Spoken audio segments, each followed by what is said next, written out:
اور ایک حدیث مبارکہ میں آتا ہے کہ اسم اعظم 3 صورتوں میں ہے،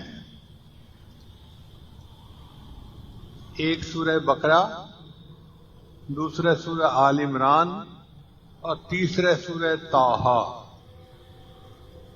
تو ایک بزرگ فرماتے ہیں میں نے غور کیا کہ یہ کون سا اسم اعظم ہو سکتا ہے، تو مجھے یہ محسوس ہوا کہ سورہ بقرہ میں آیت ہے اللہ لا الہ الا هو الحی القیوم، اور سورہ آل عمران میں ہے الف لام میم اللہ لا الہ الا هو الحی القیوم، اور سورہ طٰہٰ کے اندر آیت ہے وَأَنَتِ الْوُجُوهُ لِلْحَيِّ الْقَيُّومِ۔ تو وہ فرماتے ہیں کہ میرا یہ گمان ہے کہ الحی القیوم یہ اللہ تعالیٰ کا اسم اعظم ہے، اس لیے ہم نے محراب میں یا حی یا قیوم لکھ کے لگایا ہے کہ بعض مفسرین کے نزدیک یہ اسم اعظم ہے۔ ہمارے بزرگوں نے اس کو مزید آگے نکھارا، وہ فرماتے ہیں کہ نہیں، جو اسم اللہ ہے وہ اسم اعظم ہے۔ بہرحال یہ قرآن مجید کی عظیم ترین آیت ہے، اور وہ خاص نعمت ہے جو اللہ نے فقط اپنے پیارے محبوب سے ہم کو عطا فرمائی، کسی اور نبی کو عطا نہیں کی گئی، اور نبی علیہ السلام نے ہم تک یہ امانت پہنچا دی۔ ہمارا حال دیکھو کہ ہم اس عمل کی طرف دھیان ہی نہیں کرتے، سوچتے ہی نہیں۔ اللہ تعالی ہمیں باقاعدگی کے ساتھ اس عمل کو کرنے کی توفیق عطا فرمائے۔ چنانچہ علماء نے لکھا ہے کہ بسم اللہ جو ہے نا یہ اسم اعظم ہے۔ حدیث پاک میں آتا ہے کہ جب کوئی دعا کی جائے اسم اعظم کے ساتھ تو اللہ تعالیٰ اس دعا کو قبول فرما لیتے ہیں۔ اب اسم اعظم کون سا ہے یہ کسی کو نہیں پتا، اللہ نے اس کو چھپا لیا۔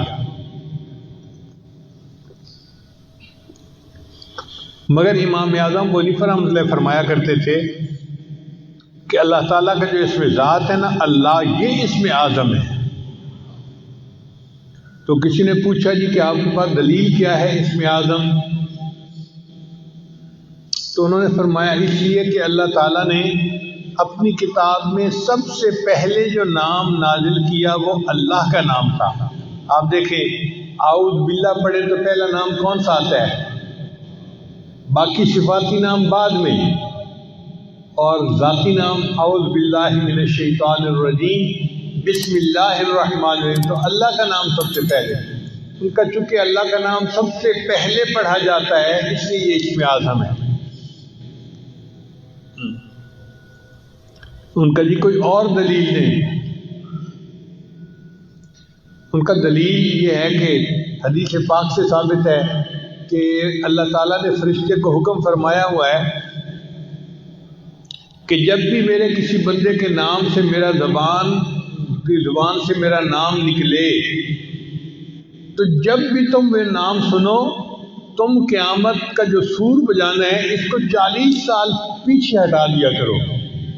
یعنی اللہ کا نام اتنی برکت والا ہے کہ جو بندہ اللہ کہتا ہے تو قیامت 40 سال پیچھے چلی جاتی ہے۔ اب اندازہ لگائیے کہ جو نام اتنی برکت والا ہے کہ قیامت جیسی مصیبت کو 40 سال کے لیے ٹال دیتا ہے، اگر ہم اللہ کے نام کو کثرت کے ساتھ پڑھیں گے تو ہماری زندگی کی پریشانیاں کیوں نہیں ٹل جائیں گی؟ بس انسان شوق کے ساتھ محبت کے ساتھ اللہ کا نام پڑھے۔ حدیث مبارکہ میں لا تقوم الساعہ، اس وقت تک قیامت قائم نہیں ہو سکتی حتیٰ یقال فی الارض اللہ اللہ، حتیٰ کہ زمین میں کوئی ایک بندہ بھی اللہ اللہ کہنے والا ہوگا۔ جب تک اللہ کا نام دنیا میں رہے گا قیامت نہیں آ سکتی۔ قیامت کا آئے گی جب اللہ کا نام لینے والا ہی کوئی نہیں رہے گا، تب قیامت آئے گی۔ تو اللہ کا نام اتنی برکت والا ہے۔ تو امام صاحب نے فرمایا کہ حدیث پاک سے بھی ثابت ہوتا ہے کہ یہ اسم اعظم ہے۔ آگے سوال پوچھنے والے بھی فقہا تھے، عالم تھے، ان کا نہیں جی کوئی سکہ بند دلیل دیں کہ بندہ کا دل مطمئن ہو جائے. تو امام صاحب نے کہا اچھا سکہ بند دلیل یہ ہے کہ جب موسیٰ علیہ السلام کوہتور پر گئے تو اس وقت ان کو پتہ نہیں تھا کہ یہ آگ کیا ہے. اللہ نے خطاب فرمایا اور اللہ نے اپنا تعارف کروایا اننی انا اللہ، میں اللہ ہوں. اگر کوئی اور نام اس میں اعظم ہوتا تو اللہ اس نام سے اپنا تعارف کرواتے. اللہ نے تعارف میں کہا کہ میرا نام اللہ ہے، اس کا مطلب ہے کہ یہی اس میں اعظم ہے. ابھی ایسی دلیل تھی کہ سب علماء نے مان لیا کہ واقعی اللہ کا نام اس میں اعظم ہے. چنانچہ اللہ کے نام سے جو دعا مانگی جائے وہ دعائیں قبول ہوتی ہیں، اور اللہ کا نام جس چیز پر پڑھ دیا جائے وہ چیز میں برکت آ جاتی ہے. اچھا ایک تجربہ کی یاد کرتا چلو. وہاں بزرگوں کا معمول ساجد نے پڑھا اور پھر اس کو اپنا کے دیکھا کہ جس آدمی کو علم کے بارے میں شرح قدر نہ ہو رہا ہو نا، یعنی وہ پڑھتا ہو بھول جاتا ہو، یاد رکھنا مشکل ہو جاتا ہو، علم کے ساتھ نافرت نہ پیدا ہو رہی ہو. کئی تو لمحہ ہوتے ہیں نا بیچارے محنت تو کرتے ہیں مگر اس کا نتیجہ کوئی نہیں نکلتا.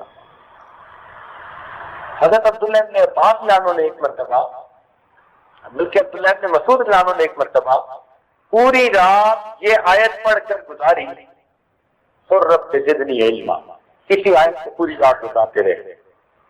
تو یہ عمل ان کا تھا، لیکن ہم نے یہ تجربہ کیا کہ اگر طالب علم کبھی رات کو تہجد پڑھے اور اس سے آگے پیچھے کی چند آیتیں آتی ہوں کہ مسنون قرات ہو سکے نماز کے اندر، اور پھر اس آیت کو بار بار پڑھتا رہے جتنا طبیعت چاہے، تعداد کا تعین نہیں، جتنا طبیعت چاہے، تو اگر وہ اس طرح چند دن تہجد میں اس آیت کا بار بار ورد کرے گا، اللہ اس کی برکت سے اس کو شرح صدر عطا فرمائے گا. علم کو یقین کیا جائے. اور ایک عمل اور بھی ہے، کسی بزرگ نے اس عاجز کو اس کی اجازت دی تھی، اور آج آپ لوگوں کو اس کی اجازت دے دیتے ہیں اس عمل کی. فائدہ اٹھائیں، اللہ کی مخلوق کو فائدہ ہوگا. ہم کون سا دم درود والے ہیں؟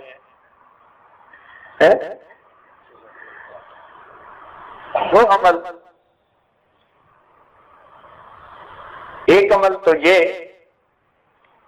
کہ اگر حافظہ اچھا نہ ہو، جو آج کل اکثر بچے بچیوں کو یہ مشکل پیش آتی ہے، تو وہ خود یا ماں باپ